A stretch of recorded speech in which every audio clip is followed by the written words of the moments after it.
This channel does not promote any violent, harmful, or illegal activities. All content provided by this channel is meant for an educational purpose only. UEM Jaipur is a perfect target for prospective students aspiring for good jobs, good education with future-ready skills. সিভিকের গুন্ডাগিরির খবর গতকাল থেকে আমরা নজর রেখেছি মালদার খবরে, মালদার হরিশ্চন্দ্রপুরে। আর অভিযোগ কি ছিল যে নাকা চেকিং এ গাড়ি চালকের কাছ থেকে 1000 টাকা তোলা চেয়েছিল তিনজন সিভিক। সেই টাকা দিতে না চাওয়ায় চালককে টেনে হিঁচড়ে নিয়ে গিয়ে বেদরম মারধর করা হয়। টিভি9 বাংলার খবরের জেরে 3 অভিযুক্ত সিভিককে বসিয়ে দিয়ে তদন্ত শুরু করলো পুলিশ।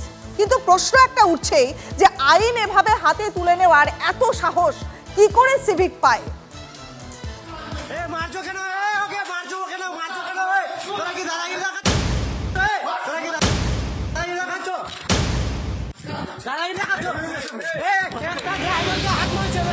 কিল চর খুশি এক ব্যক্তিকে ফেলে পেটাচ্ছে তিনজন। এরা কারা? অভিযোগ হাত চালিয়েছে সিভিক ভলেন্টিয়ার, মার খেয়েছেন গাড়ি চালক ও খালাসি। ট্রাফিক নিয়ন্ত্রণে পুলিশকে সাহায্য করতেই তাদের নিয়োগ, অথচ বারবার সেই সিভিক ভলেন্টিয়ারদের বিরুদ্ধেই মাতব্বরি থেকে আইন হাতে তুলে নেওয়ার অভিযোগ। এবার মালদহের হরিশ্চন্দ্রপুরের ভেলাবাড়িতে গাড়ি থেকে তোলা চাওয়ার অভিযোগ। টাকা না দেওয়ায় মারমুখী সিভিক।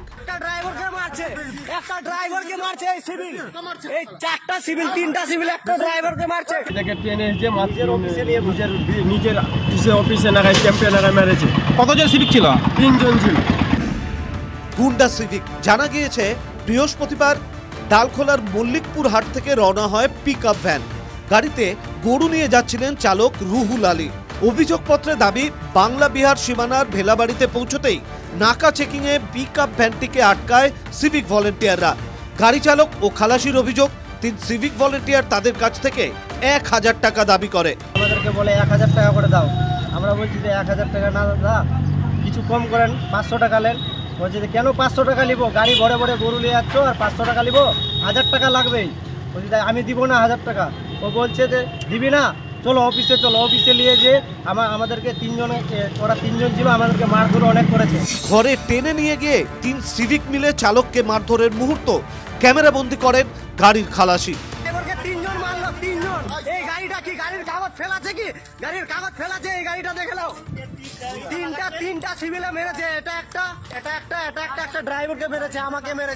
আক্রান্তের অভিযোগ একদিন নয়, প্রতিদিনই এই রুটে সিভিকের দাদাগিরি লেগেই থাকে। তো এইভাবে কি বরাবর তার হাতটা তুলে?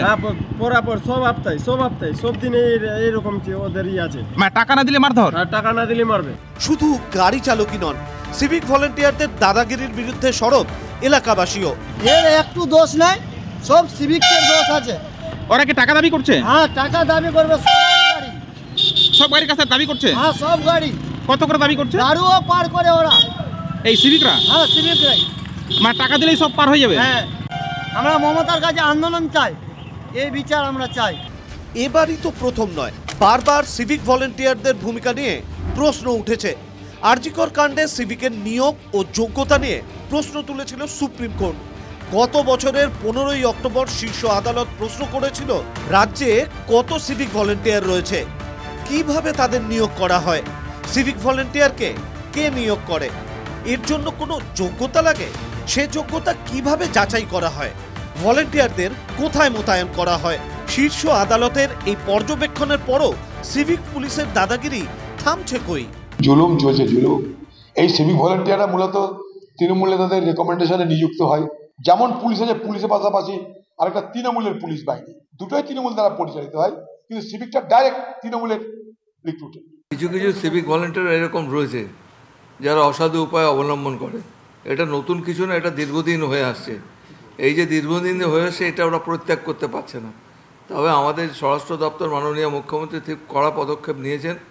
এরা আস্তে আস্তে সব ঠিকঠাক হবেন বলেই আমার বিশ্বাস করে। তো সিভিক ভলেন্টিয়ারের আইনগত কোনো অধিকার নেই কারণ কোনো লোকজনকে তুলে নিয়ে গিয়ে তাকে প্রহার করা এবং মারধর করা, তার কাছ থেকে টাকা চাওয়া। দ্রুত তদন্ত করে চার্জশিট দিতে হবে, দৃষ্টান্তমূলক শাস্তি হবে, যাতে অন্যান্য ভলেন্টিয়াররাও বুঝতে পারে যে যদি আমি অন্যায় করি তাহলে তাদের অবস্থা ঠিক এইরকমই হবে। হরিশ্চন্দ্রপুর হাসপাতালে চিকিৎসার পর আক্রান্ত চালক 3 সিভিকের বিরুদ্ধে থানায় লিখিত অভিযোগ দায়ের করেন। তারপর কি পদক্ষেপ করল প্রশাসন? TV9 বাংলার খবরের জেরে অভিযুক্ত এই 3 সিভিক ভলেন্টিয়ারের বিরুদ্ধে প্রাথমিক তদন্তের পর তাদেরকে ক্লোজ করল মালদা জেলা পুলিশ। কিন্তু প্রশ্ন হলো, আইন হাতে তুলে নেওয়ার এত বড় সাহস, এত স্পর্ধা এই 3 সিভিক ভলেন্টিয়ারের হয় কি করে? মালদা থেকে ক্যামেরায় মুজিবর শেখের সঙ্গে শুভতোষ, TV9 বাংলা। সরকারি হাসপাতালে চিকিৎসা করাতে গিয়ে হয়রানির শিকার খোদ শাসক দলের সদস্য। শারীরিক অসুস্থতা নিয়ে চুঁচুড়ার একটি বেসরকারি হাসপাতালে ভর্তি ছিলেন তৃণমূল সদস্য অপর্ণা পাত্র। দলের বিধায়ক অসিত মজুমদারের পরামর্শে কলকাতার MR বাঙুরে অপর্ণাকে নিয়ে আসে তার পরিবার। অসিত মজুমদার অপর্ণাকে মন্ত্রী অরূপ বিশ্বাসের OSDর নাম্বারও দেন। বারবার ফোন করলেও মেলেনি সাহায্য, অভিযোগ অপর্ণার পরিবারের। দীর্ঘক্ষণ লাইনে দাঁড়িয়ে আউটডোরে ডাক্তার দেখিয়ে ফিরে যান চুঁচুড়াতে। শারীরিক অবস্থার অবনতি হওয়ায় ভর্তি করা হয় চুঁচুড়ার ইমামবাড়া হাসপাতালে। সময় গেছি আর একটা সময় খালি আউটডোরে দেখাতে চান্স পেয়েছি, সে সাইন আসুন মালিকটা অনেক কষ্ট করে করে দিয়েছে, নাহলে আমাকে ওইটুকু আমি পেতাম না, তাও আমাকে চলে আসছে। এই যে আজকে নিয়ে যে এই অবস্থাটা হলো, আমি ওই রোগীটাকে শুরু হ্যারাসমেন্টে আজকে আরো খারাপ অবস্থা, চিকিৎসা ব্যবস্থাটা মানে একদম কিছুই পাইনি। ডাক্তার তো আমরা নই, ওর পরিস্থিতি এখন দরকার ছিল নিউরো ট্রিটমেন্ট, আমরা পারলাম না, এটা আমাদের ব্যর্থতা। হ্যাঁ, আমি চেষ্টা করছি, তাও হাল ছাড়িনি। বর্ধমান মেডিকেল কলেজে একটা নিউরো ডিপার্টমেন্ট আছে, সেখানে চেষ্টা করছি যদি শিফট করা যায়। পরে খবরে নজর রাখবো। দেখুন, জেলে বসে জঙ্গি নেটওয়ার্ক চালানোর অভিযোগ ইতিমধ্যেই এসেছে। তারপরেও কি সংশোধনাগারের নিরাপত্তা ঢিলে ঢালা থেকে গিয়েছে? প্রশ্নটা উঠছেই। কারণ যেখানে খাগড়াগড় বিস্ফোরণে সাজাপ্রাপ্ত তারিকুল ইসলামের মতো জঙ্গিরা রয়েছে, সেই বহরমপুর কেন্দ্রীয় সংশোধনাগারে বন্দীদের সেল থেকে ফের মোবাইল উদ্ধার হলো। খাগড়াগড় কাণ্ডে সাজাপ্রাপ্ত জঙ্গি তারিকুল ইসলামের বিরুদ্ধে জেলে বসেই নেটওয়ার্ক চালানোর বিস্ফোরক তথ্য প্রকাশ্যে আসে। সেই বহরমপুর কেন্দ্রীয় সংশোধনাগারেই আসামির কাছ থেকে উদ্ধার মোবাইল ফোন। সংশোধনাগারের নজরদারি নিয়ে প্রশ্ন। জানা গেছে, গত বুধবার বহরমপুর সংশোধনাগারের 28 নম্বর সেলে তল্লাশি চালান কর্মীরা। এই সেলেই রয়েছে মাদক পাচারে সাজাপ্রাপ্ত 2 বন্দী। তাদের কাছ থেকে 2টি মোবাইল ফোন উদ্ধার করেন জেলের কর্মীরা। বন্দীদের সেল থেকে মোবাইল ফোন উদ্ধার হতেই বহরমপুর থানার সাজাপ্রাপ্ত 2 বন্দী জাহাঙ্গীর আলম ও মোহাম্মদ নাসিমের বিরুদ্ধে অভিযোগ দায়ের করেন বহরমপুর কেন্দ্রীয় সংশোধনাগারের সুপার দীপক কুমার সার্কি। বর্তমানে বহরমপুর সংশোধনাগার থেকে বন্দীরা পরিবারের সঙ্গে যোগাযোগ করতে পারেন। পরিবারের সঙ্গে ফোনে কথা বলার সুযোগ করে দেন জেল কর্তৃপক্ষই। বাড়ির নির্দিষ্ট নম্বরে তারা ফোনও করতে পারেন, এমনকি ভিডিও কলও করতে পারেন বন্দীরা। এখানেই প্রশ্ন উঠছে, এই ব্যবস্থা থাকার পরেও সংশোধনাগারের সেলে মোবাইল পৌঁছলো কি করে? তাহলে কি জেলে বসেই মাদক কারবার চালাচ্ছিল বন্দীরা? তাহলে কি সংশোধনাগারে নজরদারির অভাব রয়েছে? বহরমপুর কেন্দ্রীয় সংশোধনাগারে বন্দীদের কাছ থেকে মোবাইল ফোন উদ্ধার নতুন ঘটনা নয়। এই জেলেই বন্দী রয়েছে 2014 বর্ধমানের খাগড়াগড়ে সাজাপ্রাপ্ত জামাতুল মুজাহিদিন জঙ্গি তারিকুল ইসলাম।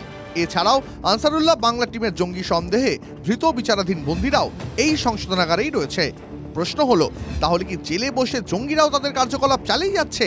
প্রশ্ন উঠছে, যদিও সংশোধনাগারের এক আধিকারিকের বক্তব্য, আমরা সজাগ আছি বলেই সংশোধনাগারের ভিতর থেকে মোবাইল ফোন উদ্ধার করা সম্ভব হয়েছে।